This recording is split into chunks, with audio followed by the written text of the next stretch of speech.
Okay, so first announcement you've probably noticed over here on the board is that you're probably expecting, it's been a while since we've had a quiz, and so the time has come. So on Friday we will have a quiz. We won't completely finish chapter 7 today. There will be a couple of things we'll need to wrap up on chapter 7 before we start chapter 8 on Friday. But after we take our quiz, we'll just wrap up chapter 7 and then we'll jump into chapter 8. So today we will finish our discussion of SN1 reactions, focusing primarily on the issues of carbocation stability and something called the Hammond postulate, which is very powerful, as you'll see through our discussion. And then we're going to look at the two different mechanisms and see if we can figure out under what circumstances an SN2 reaction will occur versus the circumstances that would cause an SN1 reaction to occur. So where we left off was with the stereochemistry of the SN1 reaction. We talked about how racemization occurs. We generate racemic mixtures if the carbon bearing the leaving group is a stereocenter. And we explained why that is the case, the fact that we form the achiral carbocation intermediate. So now we're going to discuss relative rates with respect to sterics. We talked about steric effects in SN2 reactions, and I gave you some relative rate data so that you could see which types of alkyl halides react faster. And we can do the same thing with an SN1 reaction. So this particular reaction, because it involves a weak nucleophile, is going to be an SN1 reaction. And we'll talk about that more at the end of the class today, that weak nucleophiles mean that the reaction will proceed by SN1. So with bromomethane, we'll set the rate, relative rate equal to 1. Bromoethane, we'll set the rate equal to 2. But as you'll see, for all intents and purposes, these are very, very similar. Isopropyl bromide is going to react significantly faster than these other two. And tert-butyl bromide is going to be in its own class in terms of the relative rate in an SN1 reaction. Okay? Now, these are relative rates. That doesn't mean that this reaction is fast.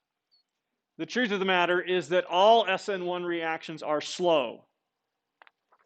We'll talk more about that throughout the class period today. All SN1 reactions are slow. We're just saying that with tert-butyl bromide, it's much less slow than it is in other cases. With a tertiary alkyl halide, it's much faster, about, about 2 million times faster, I guess, than with a secondary alkyl halide.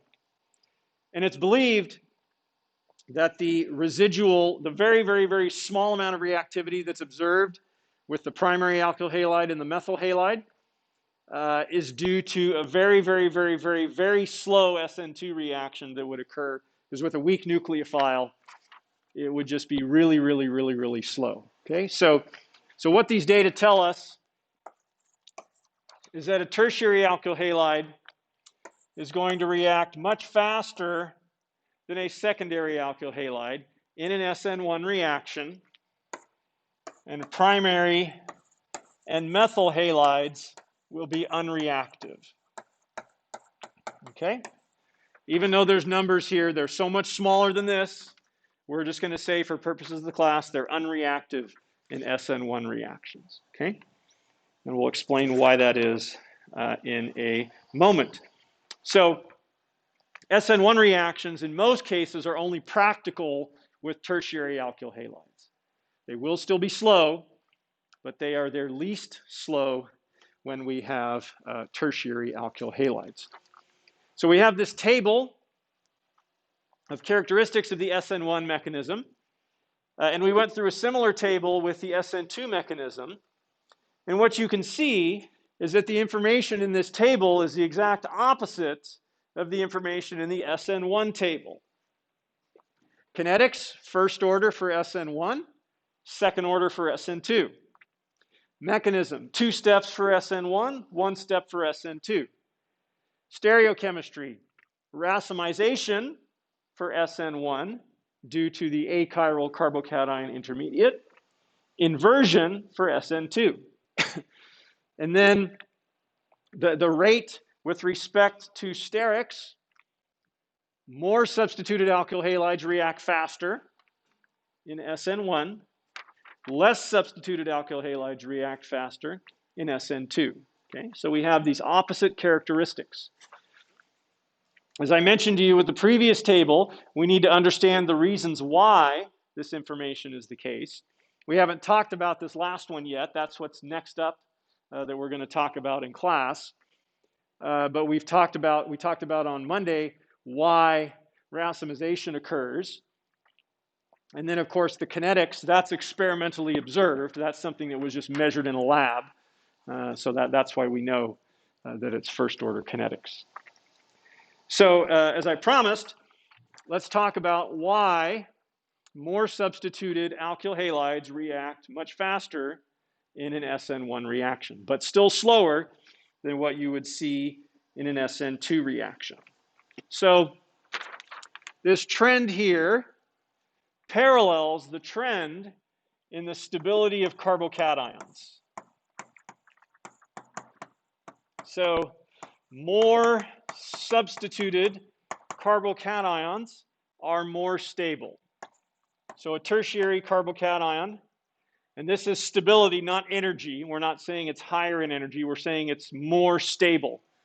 Tertiary carbocation is more stable than a secondary carbocation, which in turn would be more stable than a primary carbocation.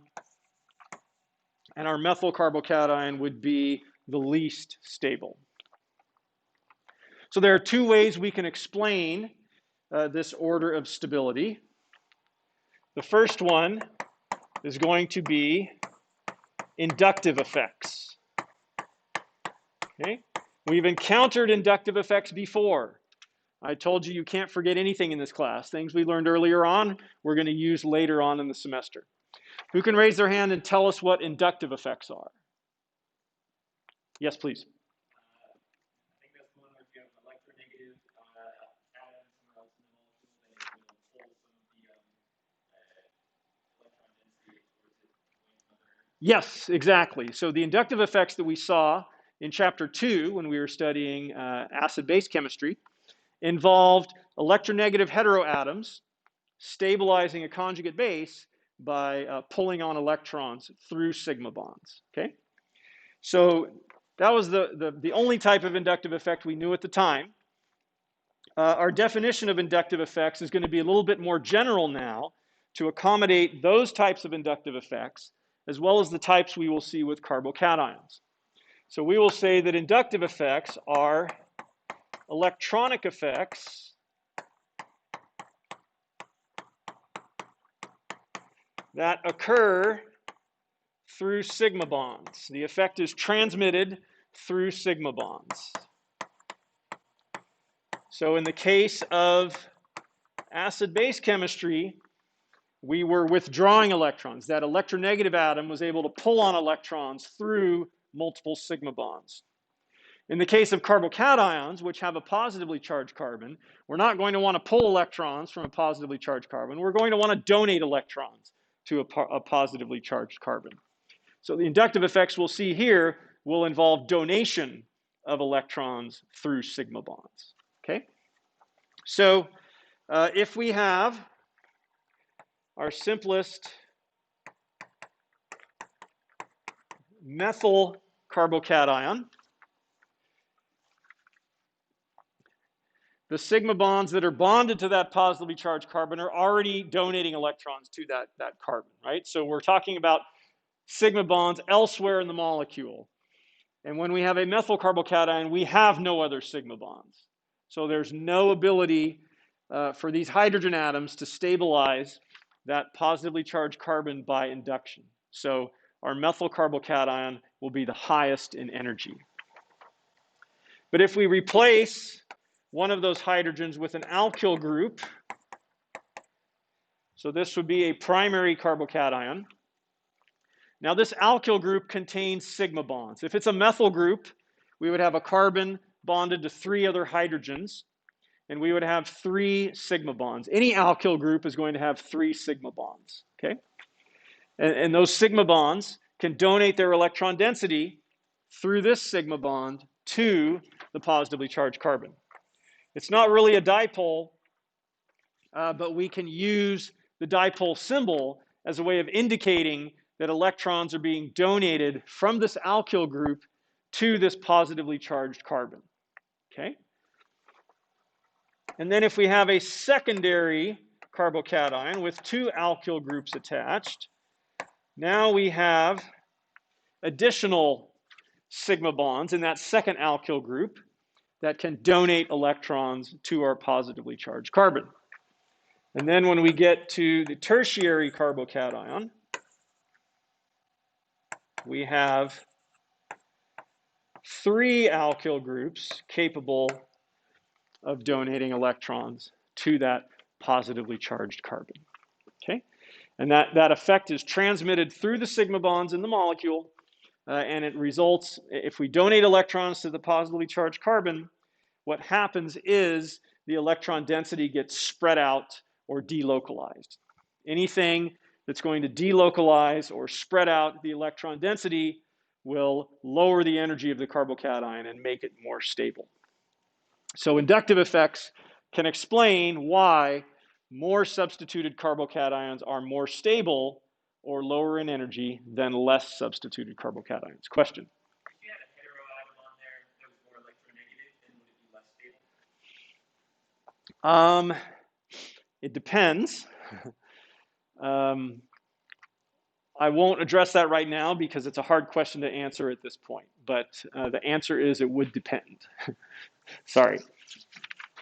So there's another effect that's very similar to inductive effects that we can use to explain why more substituted carbocations are more stable. And this is known as hyperconjugation.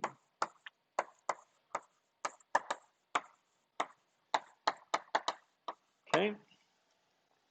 So hyperconjugation refers to spreading out or delocalizing charge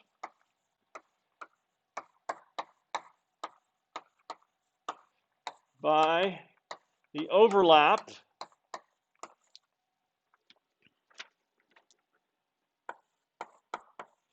of an empty p orbital with a sigma bond. Okay?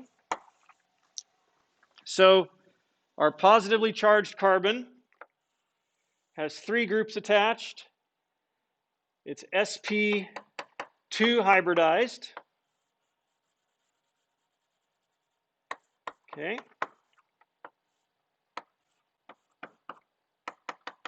I'm drawing out one of the 2 methyl groups I'm putting on this secondary carbocation.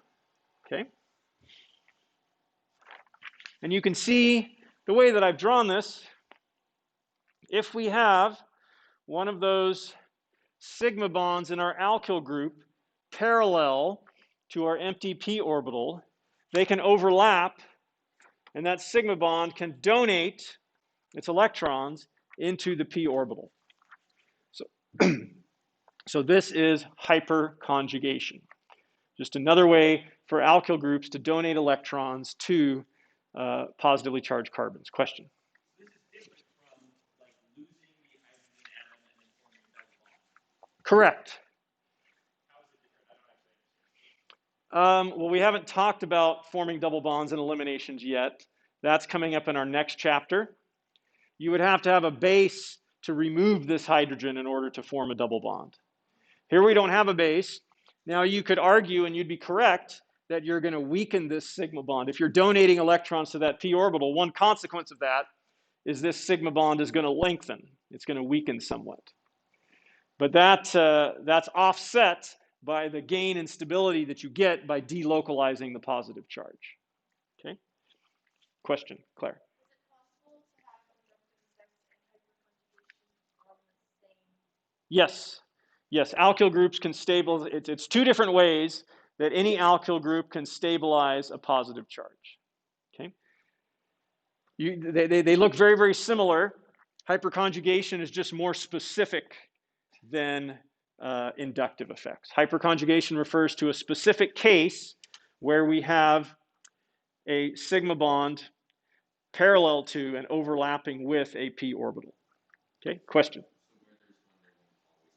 Where there's one, there will be the other, yes. When we're talking about carbocations, we're going to have both induction and hyperconjugation whenever we have alkyl groups attached to the positively charged carbon. But if we draw a model of the methyl carbocation, we can see that there are no sigma bonds in the methyl carbocation capable of overlapping with that p orbital. So we would have no hyperconjugation, just like we have no induction in the methyl carbocation, we would have no hyperconjugation. We can see that in this model as well. This is the secondary carbocation, the same one I drew on the board. And we can see our hydrogen, there's no way to have these electrons overlap with this p orbital, so there's no hyperconjugation. But for each alkyl group, we get the ability to have 3 different sigma bonds that would be capable of stabilizing this carbon by overlapping with the p orbital through hyperconjugation. Okay, question? Could you have double hyperconjugation where both? Sure. Yeah, you could have a sigma bond. You can only have one sigma bond at a time from a given alkyl group. But you do have free rotation. This hyperconjugation is not preventing the rotation from occurring. The barrier to rotation is well under the 20 kcals per mole that's available at room temperature. So you have free rotation, but if we had a bottle containing a bunch of these secondary carbocations, and we could take a snapshot of all the molecules at any given instant, most of them would be in conformations where you could have hyperconjugation. And to answer your question, you could indeed have hyperconjugation coming from each of the alkyl groups simultaneously. That's not a problem. You could just use only one of the 3 bonds on a given alkyl group at one instant. Okay? Question? When they're in a formation where they can hyperconjugate, are they also at a staggered? Okay, that's a very good question. So if you look down this bond, you see that because the positively charged carbon is planar instead of tetrahedral, the terms of staggered and eclipsed don't really apply. Okay, so you might be worried that there's eclipsing here. It's not actually eclipsing because this is planar and this is tetrahedral. Okay, so those terms staggered and eclipsed don't apply in this case due to the differences in geometry between our sp3 carbon and our sp2 carbon. Good question. Yes? What was that? Is there still strain?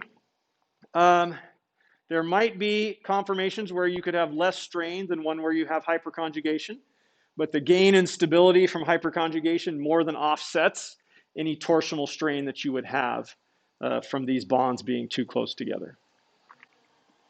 Yes, question? If you replace 2 of those hydrogen groups on one of the methyl groups, 2 of the hydrogens on one of the methyl groups with an oxygen, and one of the oxygen, would that increase the stability of the carbocation or will it? That's probably beyond the scope of what we're going to talk about in the class. What we'll do, that would be a subject for a more advanced organic chemistry class. What we'll say is that it doesn't matter what these are. These could be carbons, they could be heteroatoms. But as long, for every alkyl group, any kind of alkyl group you have, you're going to get 3 sigma bonds. And even though it's a bit of an oversimplification, for this class, we're just going to say that all those sigma bonds are going to be equally effective at hyperconjugating. Okay? Any other questions? Okay, good questions. So we can look at electrostatic potential maps of our different carbocations, and we can see the impact of electron delocalization via hyperconjugation and induction. We see a very large blue area in the methyl carbocation, and we see that blue area shrinking as we go from left to right to the primary, secondary, and tertiary carbocations. So the shrinking of that blue area is reflective of the delocalization of the positive charge. The positive charge is delocalized by induction and hyperconjugation, and that delocalization increases with each additional alkyl group that we add on to the carbocation.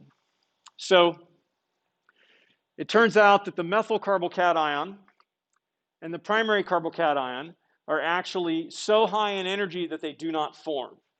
So that's why we say that primary and methyl alkyl halides are unreactive in SN1 reactions, because the carbocation that would need to form, is too high in energy.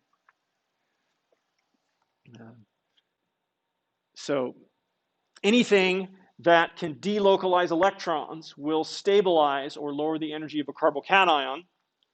And the two most common features that stabilize carbocations are induction and hyperconjugation, both of which occur when you attach an alkyl group. Any questions? Okay, so you should be able to look at carbocations now and rank them in order of increasing or decreasing stability.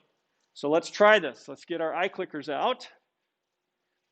We have 3 carbocations on the screen, and we're asking you to put them in order of increasing stability, meaning you want the least stable, the highest energy one first. And when you look at these, you're going to see that there's something that we haven't explicitly talked about today, but perhaps have learned at another point in the class that's going to help you decide the order of these carbocations in terms of their relative stability.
Okay, a lot of good discussion going on. Let's try to get our final answers in the next 15 seconds or so.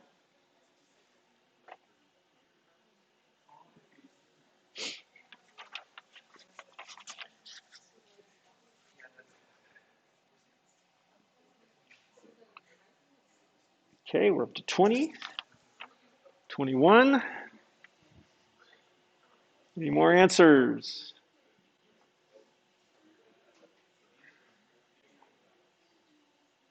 Okay, we'll go ahead and stop that. Okay, there was a fair amount of debate here on this particular problem.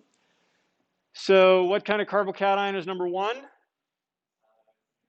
Secondary. Number 2? Primary. Number 3? Okay, so which one is going to be the least stable? All right, so we can confidently assign 2 as the least stable of these 3 carbocations.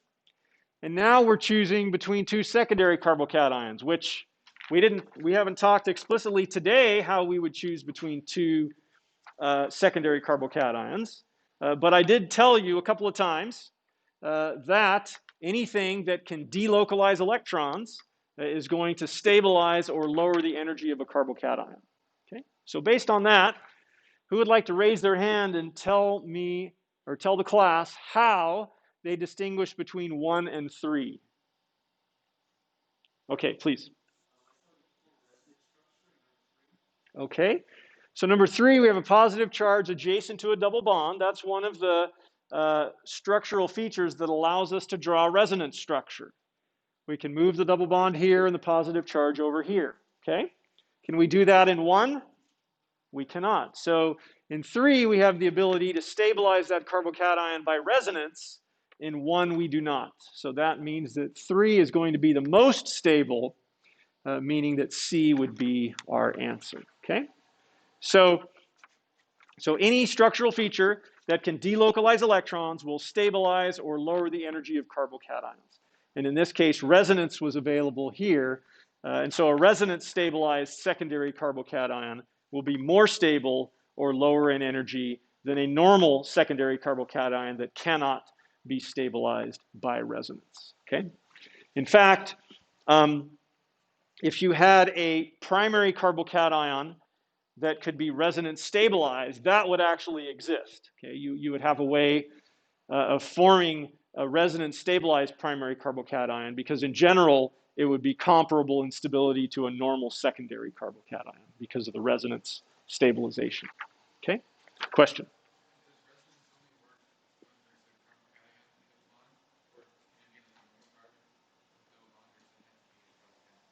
So a double bond adjacent to a positive charge is one case. A double bond adjacent to a lone pair is another way we can have it. So there's lots of different ways we can have the ability to have resonance stabilization. As far as carbocations, usually it would be something like this, where it would be a double bond adjacent to the positive charge. So you can go back and look in chapter 1, and it gives you various scenarios where resonance structures are possible. And it's important to remember those. Okay, so we've said that the relative rates of SN1 reactions parallel the relative stabilities of carbocations. In other words, the more stable carbocations are formed faster in SN1 reactions. But relative rates, that's a kinetic property. Carbocation relative stability, that's a thermodynamic property. And we spent most of chapter 7 convincing you that kinetics and thermodynamics are totally unrelated. We told you that we can have thermodynamically favored reactions that are very, very slow. We can have thermodynamically unfavored reactions that are very, very fast. So we said there's no connection between kinetics and thermodynamics. So why all of a sudden are we connecting thermodynamics in the context of an SN1 reaction? Because generally what we're talking about right here are going to be the intermediates, which in that case, the thermodynamic change in the energy is going to directly affect the kinetics of the reaction. Okay. Because it is the activation. Okay, there are some circumstances with reactive intermediates where we can connect thermodynamics and kinetics, and the only way we can do it is by using something known as the Hammond postulate, which I wrote here on the board while you were working on the iClicker question. So Professor George Hammond was a professor at Caltech in the 1950s, and he was trying to understand the structures of transition states, which is very difficult. I've told you that the existence of transition states is so fleeting that we do not have any spectroscopic methods capable of detecting them. So we can't observe them. So the only way to learn anything about their structure is through inferences. Okay? And Hammond came up with a simple but very powerful postulate. What he said was that the transition state of a reaction resembles the species to which it is closest in energy.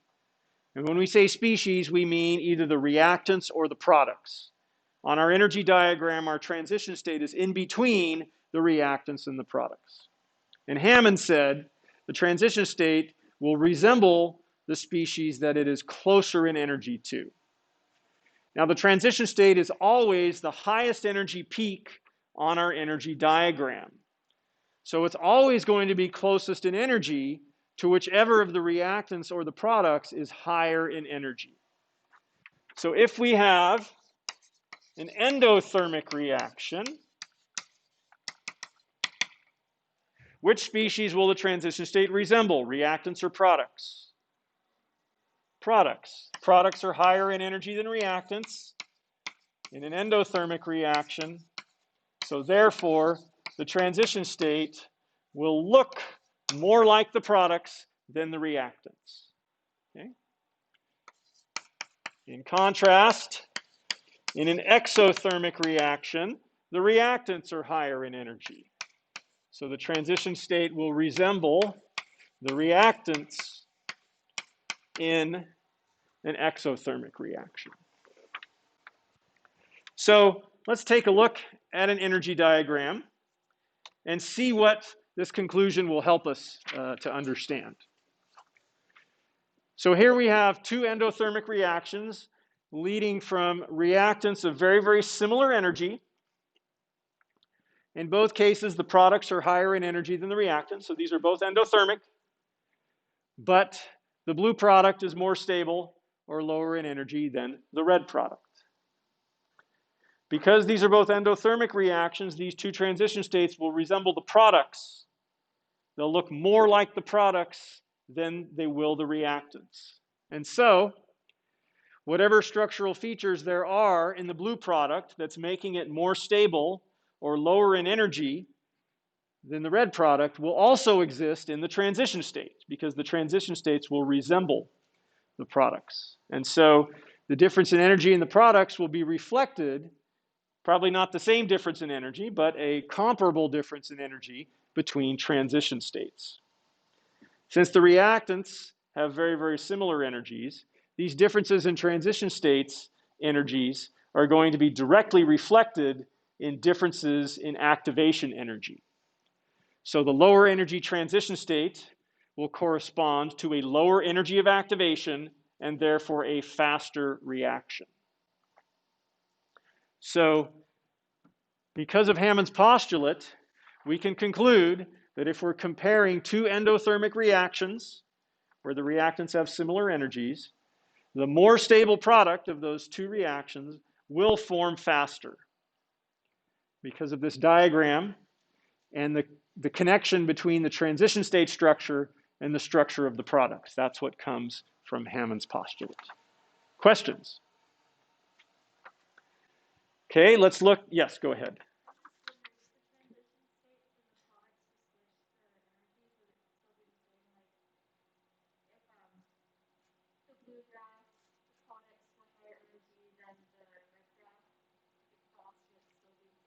So they wouldn't cross. What Hammond is saying is they're not going to cross. If it's endothermic, the lower energy product will have a lower energy transition state because of the structural resemblance of those species. Okay, so you wouldn't have a crossing. Your lower energy product would have a lower energy transition state. So we can see this specifically as it applies to SN1 reactions. So here they should have drawn chloromethane and tert-butyl chloride over here because we have two reaction pathways and two carbocations shown on this diagram. And we know that the tert-butyl carbocation, the tertiary carbocation, is going to be more stable than the methyl carbocation because of increased induction and hyperconjugation. Okay? The starting materials are going to have very similar energies. Alkyl halides are going to be very comparable on our energy diagrams. So even though they didn't draw chloromethane here, it's here, and its energy is going to be similar to tert-butyl chloride. But let's look at our transition states. So at the transition state, is the carbon-chlorine bond slightly broken or mostly broken? Think about which species the transition state resembles, the reactants or the product. It's mostly broken because these transition states are going to resemble the carbocations more than they resemble the alkyl halides. So that carbon-chlorine bond is going to be mostly broken, not completely broken, but mostly broken at the transition state. So we're going to have a partial positive charge on the carbon at the transition state. Is that partial positive charge going to be closer to 0 or closer to 1? It's going to be closer to 1 because it's 1 in the product and it's 0 in the starting materials. The transition state resembles the product more than the reactants. So at the transition state, the positive charge on that carbon is going to be closer to 1 than to 0. So in the same way that alkyl groups can stabilize a positively charged carbocation with a full-blown charge of 1, they can also stabilize carbons with partial positive charges. Okay? So at the transition state, we have carbons with a partial positive charge that's closer to 1. It's somewhere between 0.5 and 1.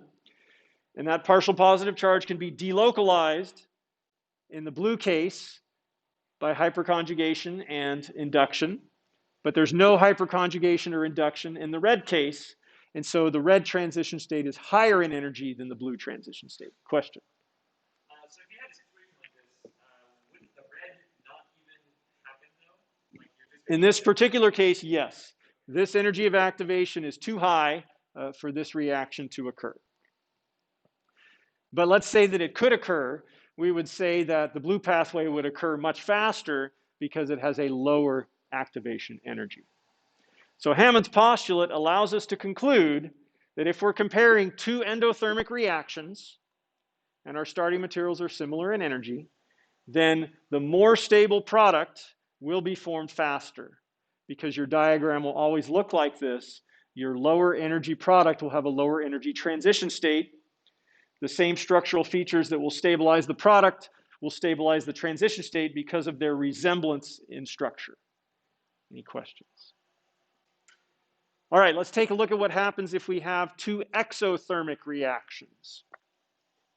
In two exothermic reactions, the transition states will resemble the reactants more than the products. So differences in energy of the products may not be reflected in the transition states, especially if the reactants are of similar energies. Okay? So we can't make conclusions in exothermic reactions on relative rates just by looking at the stabilities of the products. Sometimes the more stable product will be formed faster. Sometimes there will be no difference and they'll be formed at comparable rates. And when we get to Chem 352M, we will actually see examples where the less stable product is formed faster. That's actually possible. So what Hammond's postulate tells us is that with exothermic reactions, there's no connection between the stabilities of the products and the reaction rates. We can only make that connection if it's endothermic.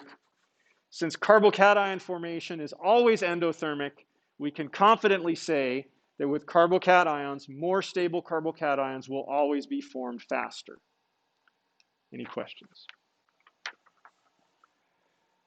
Okay, let's take a look at our two mechanisms that we've learned and ask ourselves, how do we decide which one will occur? If we have a given set of reactants and reaction conditions, can we decide if it will be an SN1 reaction or an SN2 reaction? Okay. And there are four factors involved. We have the nature of the alkyl halide. Is the alkyl halide methyl, primary, secondary, or tertiary? We have the nature of the nucleophile. We have strong nucleophiles we have weak nucleophiles. Okay? We have a leaving group in our substitution reactions. We have good leaving groups. We have poor leaving groups. Okay? And then finally, we have the solvent.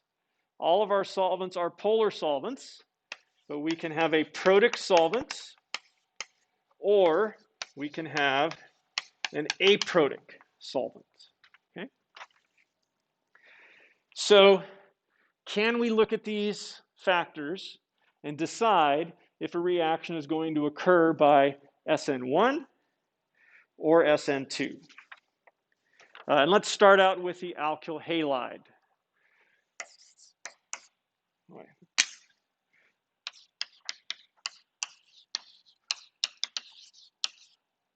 So if we have a methyl or a primary alkyl halide, do we know what kind of substitution reaction will occur? Okay, it will have to be SN2. Why can it not be SN1?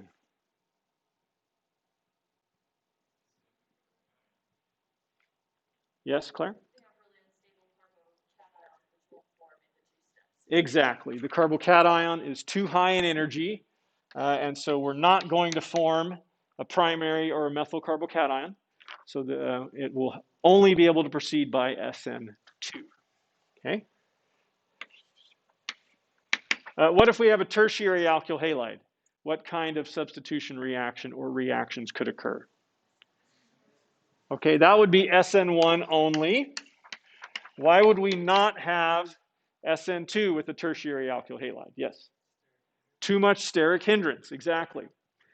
So the first thing you want to do is look at the alkyl halide, because in many cases, that will rule out one of the possibilities. So what we see is that it's only with the secondary alkyl halide that we're going to see both reactions. And I'll tell you that with secondary alkyl halides, it's typically going to be SN2, but SN1 is possible, okay? That's because SN1 is always slower than SN2. Okay, SN2, in SN1, because you have to form that high energy carbocation, and formation of the high energy carbocation is always going to be slow, then if you have a secondary alkyl halide and it has a possibility of going through an SN2 reaction, it will. The only way you would have SN1 with a secondary alkyl halide is if SN2 is not possible. Okay, and we'll talk about when that would be the case. So let's look at our nucleophile next. Okay, all right, we have strong and weak nucleophiles. Well, first of all, let's talk about which is which. What makes something a strong nucleophile? Okay, if it's a strong base, are there some weak bases that are strong nucleophiles? Okay, so the category of strong nucleophile is broader than that of strong base. How did we define it? Yes, please. They had a negative charge. Yep. Or it was, ammonia? Yes, negative charge or NH3, ammonia. That's how we defined strong nucleophile. Okay. And then other neutral species such as water or methanol or ethanol, those would be weak nucleophiles. Okay. So does the nature of the nucleophile, strong versus weak, affect the SN2 reaction? It does. Does the nucleophile participate in the rate determining step? It certainly does. So that tells us that the type of nucleophile is going to affect the SN2 reaction. So for SN2, we're going to want strong nucleophiles in high concentration. Okay, that's going to favor or promote SN2. Right? If you look at the rate equation, the more concentrated the nucleophile is, the faster the reaction will be. And the strength of the nucleophile is going to impact the rate constant. Right? If you have a stronger nucleophile, you'd have a bigger rate constant and a faster reaction. Okay? So you might be tempted to think that if strong nucleophiles are favoring SN2, that weak nucleophiles would favor SN1. That's not really the way we want to look at it. The way we want to look at it is to say that weak nucleophiles disfavor SN2, or they prevent SN2. Okay? And so if you're preventing SN2, then the only thing you're left with, the only possibility you have, is waiting around for the carbocation to form and reacting by SN1. Okay? So weak nucleophiles aren't really favoring SN1, they're just disfavoring or preventing SN2, and all you're left with then is the SN1. So let's take a look. When you have secondary alkyl halides, and you're not sure if it's going to be SN2 or SN1, and you had a lab, you could actually run reactions to tell if it's SN1 or SN2. So if we had this cis cycloalkyl bromide, and we reacted it with hydroxide, would we expect SN2 or SN1? We'd expect SN2. So what would the stereochemistry be? It would be inversion. So in our product, we would have trans stereochemistry. Okay, we'd get an OH. Whoops, I said trans and drew cis. Okay. All right, so we would have inversion of the stereochemistry. Okay. If we took the same alkyl halide and we reacted it with water, strong or weak nucleophile? Weak nucleophile. So no SN2. We have to wait around for our carbocation to form, SN1. So what's our stereochemistry going to be? Okay, racemization will form a planar carbocation. Our water can approach from top or bottom. So we're going to get a mixture of the two stereoisomers. Okay?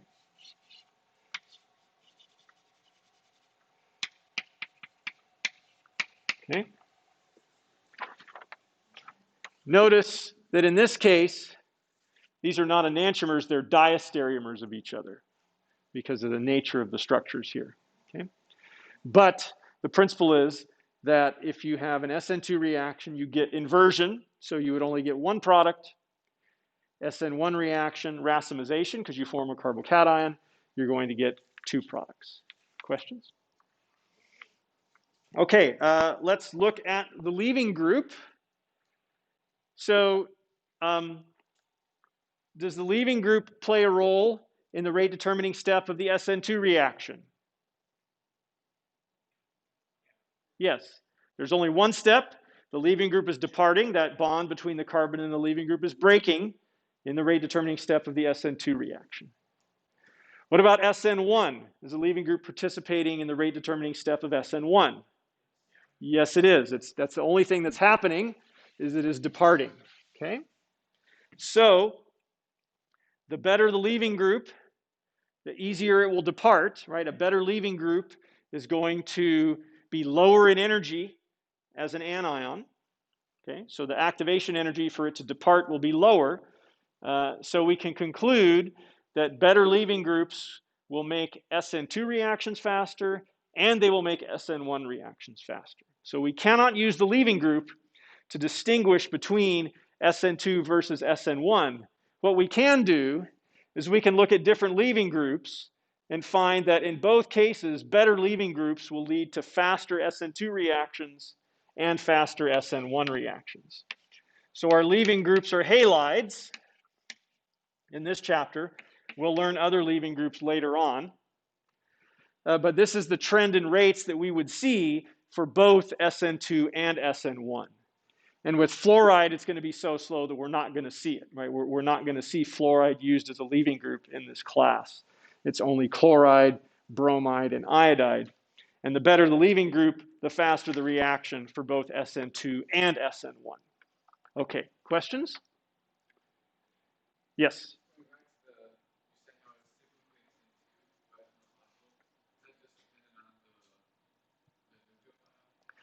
Largely on the nucleophile.